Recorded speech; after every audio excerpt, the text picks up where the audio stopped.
탈무드에 소개된 노예를 기쁘게 해주려는 착한 마음의 부자 이야기를 소개하려고 합니다. 이 부자는 노예를 해방시켜주면서 큰 배에 많은 재물을 쌓아서 그 재물을 팔아서 행복하게 살도록 했습니다. 자, 그런데 문제는 그 배가 폭풍우에 가라앉고 말았다는 것입니다. 노예는 알몸으로 헤엄쳐 겨우 한 섬에 도착합니다. 섬 안을 이리저리 헤매다가 큰 마을을 발견하게 되었죠. 그런데 그 마을 사람들이 노예를 왕으로 초대하면서 환호합니다. 와, 우리 왕이 오셨다. 그러면서 그 마을 사람들은 노예에게 자기들은 영혼들이다. 그리고 당신 왕도 1년 후에는 불모의 성으로 추방될 것이라고 그렇게 충고해 줍니다. 그 충고를 귀담아 들었던 그 노예는 1년 후를 위해서 그 불모의 섬에 꽃과 과일나무를 심었습니다. 1년 후 그 섬은 당연히 낙원으로 변해 있었겠죠. 이야기에서 부자는 하나님이십니다. 그리고 노예는 사람의 영혼입니다. 처음에 도착했던 섬은 지상세계이고 1년 후에 쫓겨났던 그 섬은 죽음 이후의 세계인 거죠. 그리고 꽃과 과일은 죽기 전에 쌓았던 그 선행의 열매들입니다. 영원한 세상에서의 삶을 준비하는 지혜가 매우 중요하다는 그런 교훈을 우리에게 알려주고 있습니다. 오늘 말씀을 통해서 영원한 삶의 준비를 위한 그런 지혜가 충만하게 덧입혀 주시기를 예수님의 이름으로 축복합니다. 자, 그러면 영원한 삶의 준비를 위한 지혜가 어떤 것들이 있을까? 첫 번째 생각해 볼 수 있는 것은 여호와를 경외하는 지혜가 필요하다는 것입니다. 성경은 여호와를 경외하라고 그렇게 여러 곳에서 강조하죠. 왜 그럴까요? 하나님과의 언약 관계가 신실하게 유지될 수 있기 때문입니다. 솔로몬도 전도서의 결론으로 그 말씀을 우리에게 알려주고 있죠. 모든 사람의 본분이 여호와를 경외하고 그의 명령을 지키는 것이라고 그렇게 강조합니다. 이것은 여호와를 경외하지 않으면 하나님의 준엄한 심판을 피할 수가 없다는 말입니다. 공의로 심판하시는 하나님이시기 때문이죠. 예를 들면 선을 향하면 그에 걸맞은 상으로 보상해 주십니다. 그런데 악을 향하면 진노의 심판으로 갚으시는 것과 같은 거죠.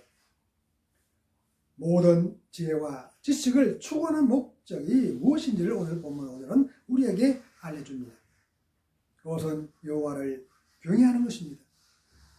이런 이유로 여호와를 경외하는 것이 지식의 근본이라고 잠언서 1장 7절에서도 이미 가르쳤습니다.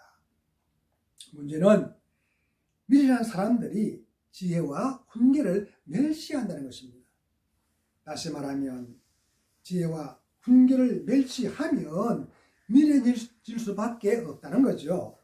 그러므로 미련해지지 않으려면 어떻게 해야 될까요? 반드시 여호와를 경외해야 되는 것입니다. 여호와를 경외하는 것이 모든 지식의 근본인 동시에 최고의 가치에 이르는 유일한 통로이기 때문에 그렇습니다. 중요한 사실은 아무나 여호와를 경외할 수가 없다는 것입니다. 여호와를 경외하는 것은 사람의 노력은 불가능하다는 말이죠. 이것은 우리의 노력은 할 수 없다는 말입니다. 하나님께서 선택하신 백성에게 주권적으로 허락하시는 은사이기 때문에, 은사는 선물이잖아요. 그런 선물, 하나님 믿는 자들에게, 선택된 자들에게 주시는 하나님의 은사라는 것입니다.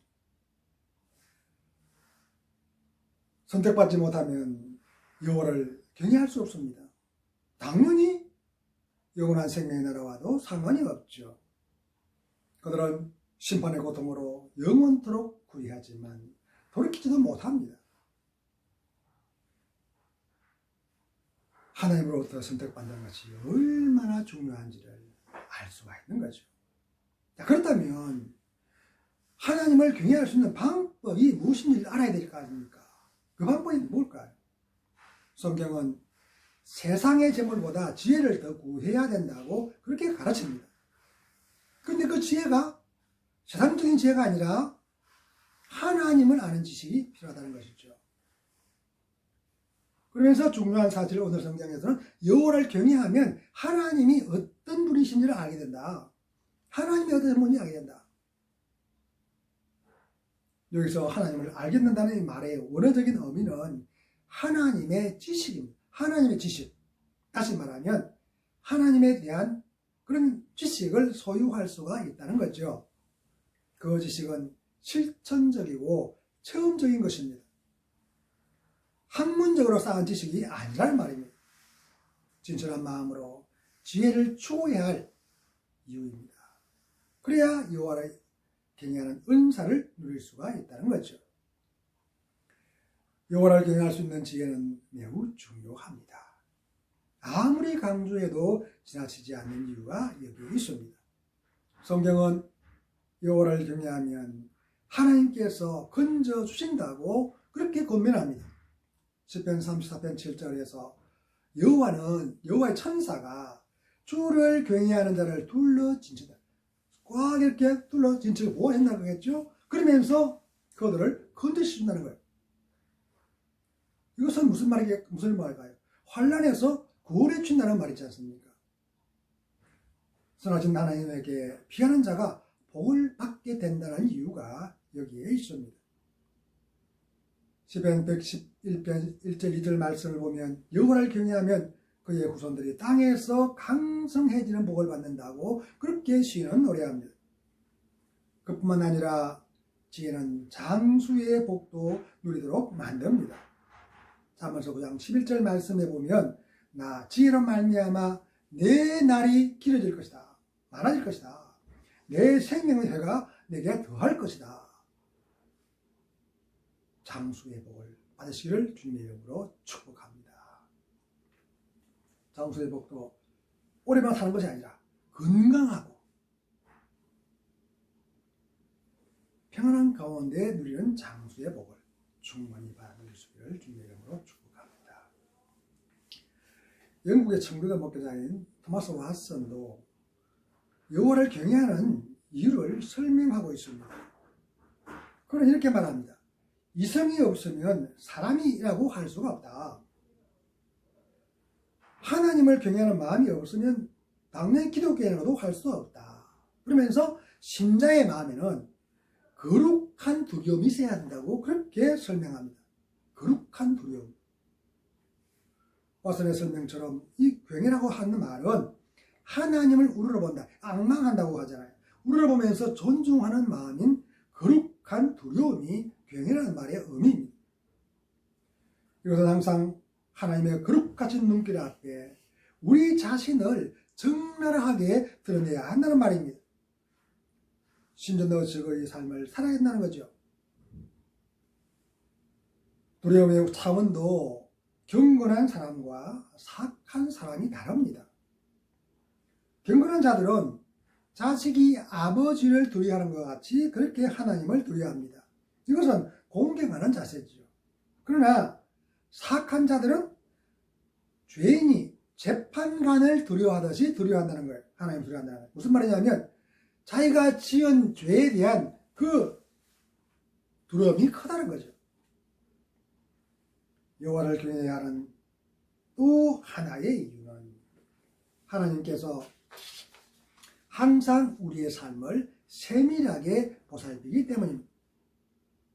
욥의 고백을 통해서 우리는 그 사실을 알 수가 있죠. 욥기서 31장 4절 말씀 욥은 이렇게 고백합니다. 그가 내 길을 살피지 아니하시느냐, 내 걸음을 다 세지 아니하시느냐. 공의의 하나님께서 자기의 그 억울함을 판단해 주실 것이라고 간절히 부르짖는 것입니다. 친구들이 와서 속을 팍팍 긁고 있는 그런 것들. 자기 나름대로는 하나님께 어렵게 살았다고 그렇게 자복하며 살았는데 그 친구들이 와서 너가 잘못했다고 그렇게 압박을 주니까 자기의 그 억울했던 그 마음의 호소가 바로 이 말씀입니다. 예수님도 경고합니다. 마태복음 10장 28절 말씀이죠. 몸은 죽여도 영혼은 능히 죽이지 못하는 자들을 두려워하지 말고 오직 몸과 영혼을 능히 지옥에 멸하실 수 있는 자를 두려워하라는 것입니다. 하나님께서 우리의 삶을 세밀하게 살피신다면 우리의 삶의 자세가 달라져야 할 이유인 거죠. 만약 악인처럼 살아간다면 반드시 영원한 지옥의 행벌에 부닥칠 것입니다. 하나님만 드려야 할 분명한 이유가 여기에 있습니다. 다시 말하면 하나님을 경외하는 거죠. 그 결과는 지옥의 불구덩이가 아니라 영원한 생명의 나라에서 그리스도와 더불어 왕노릇하는 것입니다. 요한계시록 22장 5절 말씀. 그러므로 영원한 삶을 위해서 여호와를 경외하는 지혜가 반드시 필요합니다. 남은 생애가 여호와를 경외하는 지혜로 충만하게 해주시고 최후의 성자라도 우뚝 세워질 수 있기를 예수님의 이름으로 축복합니다. 자, 또 하나는 선한 길을 깨닫는 지혜입니다. 그런 지혜가 필요하다는 거죠. 하나님의 은사를 소유한 자가 깨닫게 되는 삶의 방식이 오늘 본문 9절에 소개되고 있습니다. 공의와 정의 그리고 정직한 삶입니다. 1장 3절에서도 지혜롭게 공의롭게 정의롭게 정직하게 행할 일에 대하여 훈계를 받게 하라고 당부를 하고 있습니다. 특히 정의와 공의는 하나님의 속성입니다. 이사야서 30장 18절 하반절을 보면 대저 여호와는 정의의 하나님이시다. 그를 기다리는 자마다 복이 있다. 정의의 하나님을 기다리는 자가 다 복이 있다는 거예요. 그 하나님은 정의롭다는 거죠. 오늘 시인도 10편 25편 8절 9절 말씀을 통해서 그렇게 고백합니다. 선하시고 정직하신 여호와께서 그의 도로 죄인들을 교훈하시고 온유한 자들에게는 정의로 가르치신다고 그렇게 경배를 하고 있습니다. 하나님은 자기의 형상대로 지원받은 사람도 그런 속성들이 나타나기를 기대하십니다. 레위기 11장 44절 말씀, 우리가 잘 아는 말씀처럼 내가 거룩하니 너희도 몸을 구별하여 거룩하게 하고 땅의 기름 길짐승으로 말미암아 스스로 더럽히지 말라. 부정하게 하지 말라는 거예요. 만약 거룩함을 유지하지 못하고 부정해지면 하나님은 결코 만날 수가 없습니다. 하나님께서 자기가 선택하신 백성들에게 허락하신 구원의 약속을 주신 이유가 무엇일까요? 베드로후서 1장 4절 말씀에 베드로가 그 이유를 설명합니다. 정욕 때문에 세상에서 썩어지지 않고 신성한 성품에 참여하는 자가 되도록 하시려고 구원시켜 주셨다는 것입니다. 이것은 공의 하나님께서 구원받지 못해 하나님의 신성한 성품에 참여하지 못하는 자들을 세상의 정욕에 빠져 썩어버리도록 내버려 두신다는 것입니다. 이건 놀라운 일입니다. 너무 엄청난 경고의 말씀이죠. 무슨 말이냐면 스스로 파멸되도록 그냥 방치한다는 것이잖아요.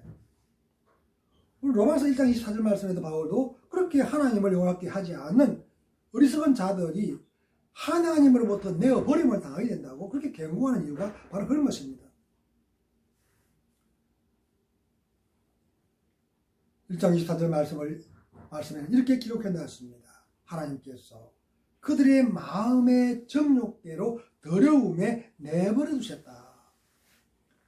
그들의 몸을 서로 욕되게 하게 하셨다. 결국 파멸되도록 그냥 내버려 두셨다는 거예요. 이렇게 내어버림을 당하면 결국 하나님의 심판으로 멸망할 수밖에 없는 것이죠. 영원한 삶을 준비하면 반드시 하나님의 성품을 담는 것이 필수적인 이유가 바로 여기에 있습니다. 더구나 공의와 정직한 삶이 선한 길을 깨닫는 지혜라고 성경은 가르칩니다. 하나님은 자기가 선택하신 백성들이 한 사람도 실족하지 않고 영원히 살 수 있는 복을 누리시기를 기대합니다. 그 이유가 뭘까요? 창조 이전부터 하나님께서 계획하신 뜻이기 때문입니다. 하나님은 자기가 창조하신 그 피조물들과 영원히 함께 하시려고 그렇게 처음부터 계획을 세웠습니다.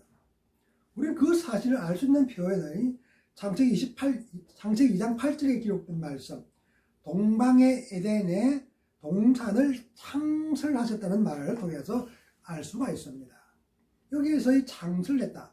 창설하다 보면 우리가 이 말을 보면 뭔가 지었다고 그렇게 생각할 수 있지만, 이 창설했다는 그 히브리어의 원어의 뜻은 심었다는 말이에요. 심었다. 심었다는 것은 자란다는 의미가 포함되어 있지 않습니까?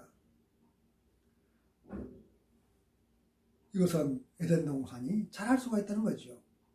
죽은 나무를 심었다고는 하지 않으니까 산 나무를 심은 것처럼 에덴 동산도 그렇게 심었다는 거예요. 이것은 사람과 짐승이 죽지 않고 계속 불어나더라도 에덴 동산도 역시 그만큼 살아기 때문에 얼마든지 수용할 수 있다는 말입니다. 그런데 첫사람인 아담과 하와가 하나님의 뜻을 거역하고 타락하고 말았습니다. 처음의 계획이 숲으로 돌아가고 말았습니다. 그럼에도 불구하고 하나님은 포기하지 않습니다. 그들의 후손들을 올가매고 있던 죄의 사슬을 끊으시고 구원하실 계획을 또다시 세우시는 것이죠. 하나님의 계획대로 독생자이신 예수님께서 이 땅으로 내려오셨습니다. 다시 임마누엘 하시는 것입니다. 하나님이 우리와 함께 하신다. 신인 도운 것, 하나님과 인간이 같이 사는, 창세기부터 요한계시록까지 이 임마누엘에 대한 그런 기록들이 수도 없이 많이 읽어되고 있는 이유가 바로 그런 것입니다. 하나님께서 우리와 함께 하신다는 그 사실에 우리는 그냥 감사할 수밖에 없는 거죠. 간과하지 말아야 할 사실은 하나님께서 모든 계획을 세우시고 실행하시지만 우리가 감당해야 될 몫도 반드시 있다는 것입니다. 그 몫을 남겨두었습니다.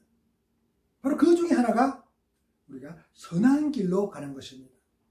다시 말하면 하나님의 품성을 따라 공의와 정직한 삶을 살아야 된다는 것입니다. 하나님의 뜻에 합당한 삶을 살지 않으면 준엄한 하나님의 심판을 피할 수 없기 때문입니다. 하나님의 뜻에 합당한 선한 길로 가면 지혜가 마음에 들어간다는 것이 성경의 가르침입니다. 그 지혜가 우리의 삶을 영원한 생명의 길로 인도해 줍니다. 또한 지식도 영혼을 즐겁게 한다고 오늘 성경은 우리에게 알려줍니다. 지식은 삶의 전반을 직관하고 통찰할 수 있는 체험적인 그런 지식입니다. 그리고 영혼은 인간의 내면적인 모든 것이죠. 중요한 사실은 여호와를 경외하면 하나님을 알게 되는 지식을 소유할 수 있다는 것입니다. 그 지식이 삶의 의미와 가치를 부여해서 속 사람을 각성시켜 준다는 거죠. 새로운 힘과 기쁨을 소유할 수 있는 이유입니다. 느헤미야서 8장 10절에서 느헤미야가 여호와로 인하여 기뻐하는 것이 너의 힘이다. 그렇게 건면합니다. 선한 길을 깨닫는 지혜가 필요한 이유가 여기에 있습니다. 죄를 지으면 하나님을 두려워할 수밖에 없습니다. 그러나 하나님 뜻에 합당하게 살아가는 사람들은 두려움이 전혀 없습니다. 오히려 하나님 만나는 것이 기쁨이고 즐거움이죠. 그러므로 이런 삶의 자세가 영원한 생명의 나라에까지 이어지도록 최선을 다해야 되는, 매 순간마다 최선을 다하고 기도해야 되는 이유이죠. 신앙생활과 삶의 모든 영역이 이런 열정과 믿음으로 충만해지기를 예수님의 이름으로 축복합니다. 또 하나 더 살펴볼 것은 영혼을 즐겁게 할 수 있는 그런 지혜가 필요하다는 것입니다. 세상적인 지혜로는 영혼을 즐겁게 할 수가 없습니다. 왜 그럴까요? 영적인 문제이기 때문이죠. 성경이 그 답을 제시합니다. 잠언서 19장 8절 말씀 보면 지혜를 얻는 자가 자기 영혼을 사랑하고 명철을 지키는 자가 복을 얻는다. 중요한 사실은 지혜로운 자와 함께 해야 지혜를 얻을 수 있다는 것입니다. 어리석은 자와 함께 하면서 지혜를 얻는다는 것은 어불성설이죠. 맹자의 어머니가 아들의 교육을 위해서 3번씩이나 이사했던 이유도 바로 여기에 있습니다. 사람은 눈에 보이는 대로 따라할 수밖에 없도록 그렇게 만들어진 존재이기 때문입니다. 세상적인 부귀영화에 집착하는 사람들과 함께하면 그대가 똑같아질 것입니다. 무슨 말이냐 하면 세상적인 안일함만 추구하게 된다는 것입니다. 이런 이유로 사무서 13장 20절 말씀에는 이렇게 경고합니다.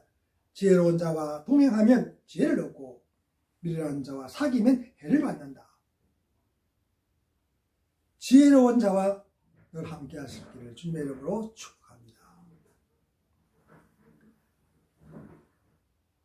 지혜를 얻기 위해서 미련한 자와 사귀지 않도록 자신을 쳐서 복종시키는 것이 반드시 필요한 이유죠. 그렇지 않으면 타락한 본성 때문에 세상적인 욕심에 사로잡히게 될 것입니다.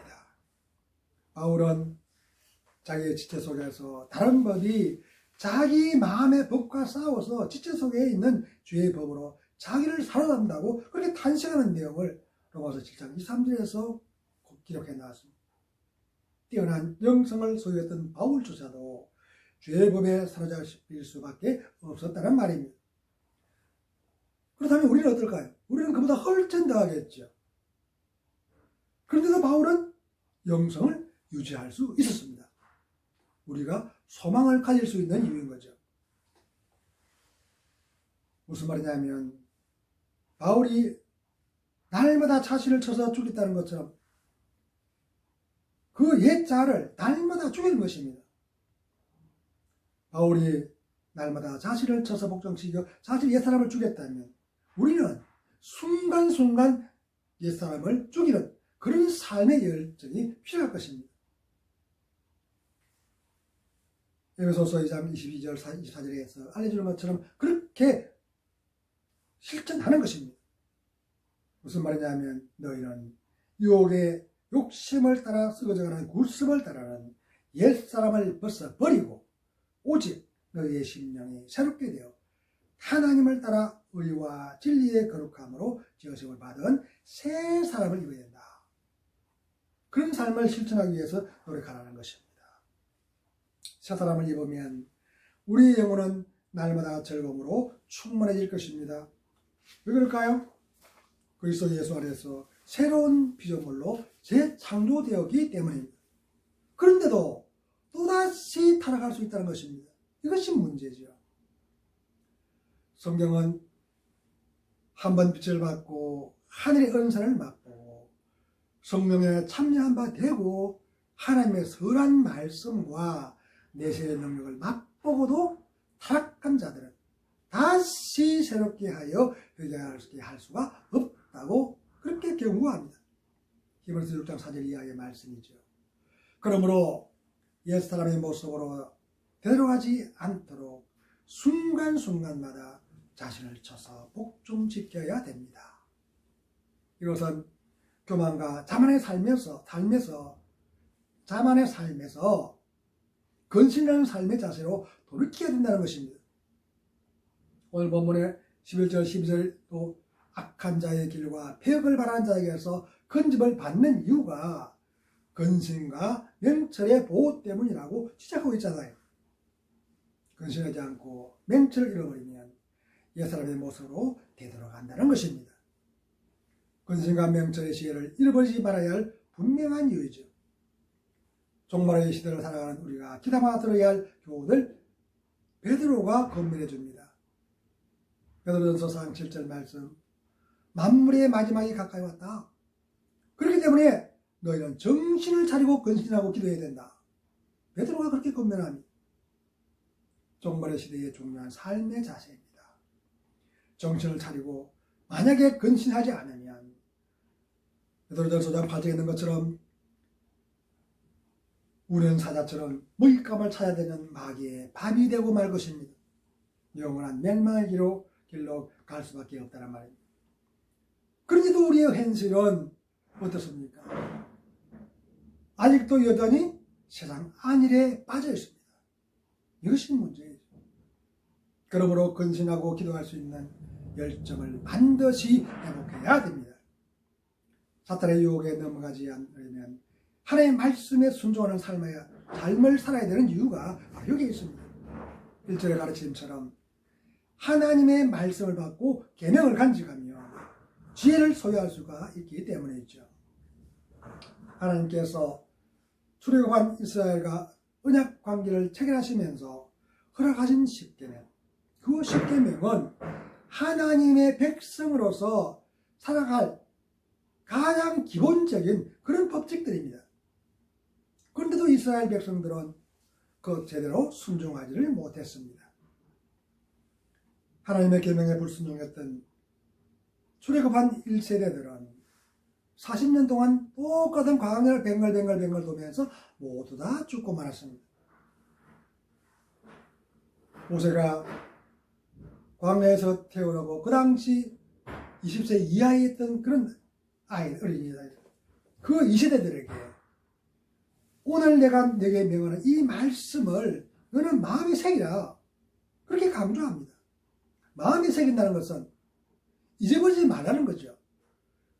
돌판에 기록되고 양피지에 기록된 그런 말씀들은 내가 안 보면 금방 잊어버립니다. 그래서 내 마음에 기록되어 있기 때문에 결코 잊히지 않는 거죠. 그래서 마음의 색이라고 그렇게 강조하는 내용이 신명기 6장 6절에 기록되어 있습니다. 만약 계명을 잃어버리면 광야에서 죽었던 조상들처럼 하나님의 심판을 피할 수가 없을 것이기 때문입니다. 더 나아가 자녀에게도 부지런히 가르쳐서 하나님의 말씀에 순종할 수 있도록 만들어야 됩니다. 이것이 대대로 하나님의 복을 받을 수 있는 유일한 방법이기 때문입니다. 그러므로 영원한 삶을 준비하기 위한 그런 지혜는 하나님의 말씀에서 찾아야 된다는 것입니다. 남은 생애의 신앙생활이 이런 믿음과 열정으로 충만해져서 날마다 승리할 수 있기를 예수님의 이름으로